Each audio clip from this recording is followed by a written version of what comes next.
You ever notice how much easier it is to romanticize the past than to imagine a better future? The past feels solid, safe, like a warm, blurry movie you can press play on when real life gets too sharp. But hope asks for trust. Hope demands risk.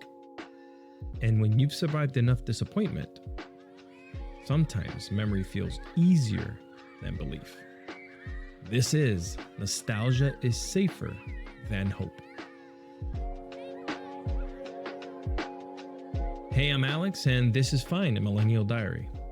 You're still tuned into Volume 2, Nostalgia and Identity, where we don't just talk about what shaped us, we ask why it still echoes today.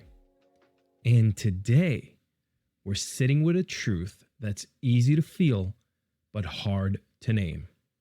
Why is it easier to look back than forward? Why does the past feel comforting, while hope feels dangerous? Let's unpack the emotional logic of nostalgia and figure out how to hold memory and possibility in the same hand. Look, the past is finished. It's messy, but you survived it. You can soften it, edit it, romanticize the soundtrack. You know how it ends. It feels safe because it doesn't ask anything more from you.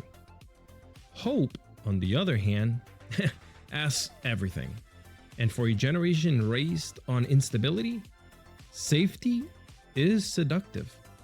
So we go back to the shows, to the songs, the feelings we know, because they don't disappoint us.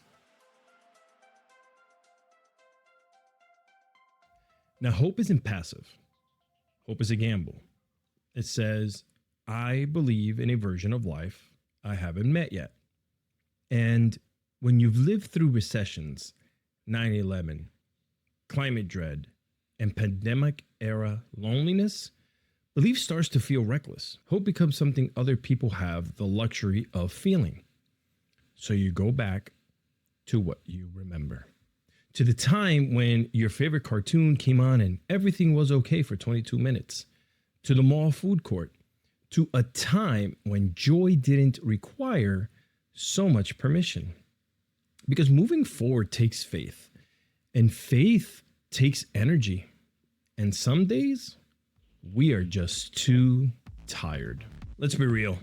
There's nothing wrong with comfort.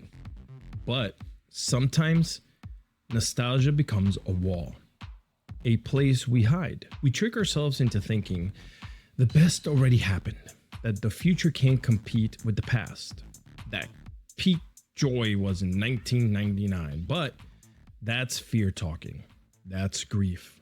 That's the part of us that remembers being hurt for hoping. And if we're not careful, we start living like we've already peaked. We treat memory like a destination instead of a reference point. We stop reaching. We stop dreaming. So here's the question.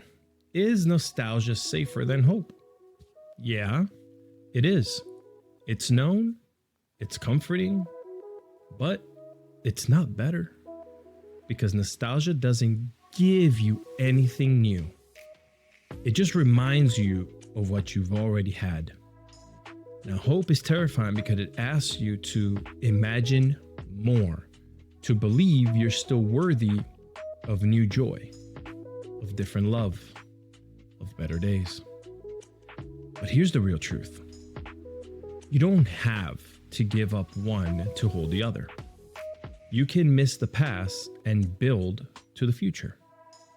You can rewatch your favorite show and still write a new chapter.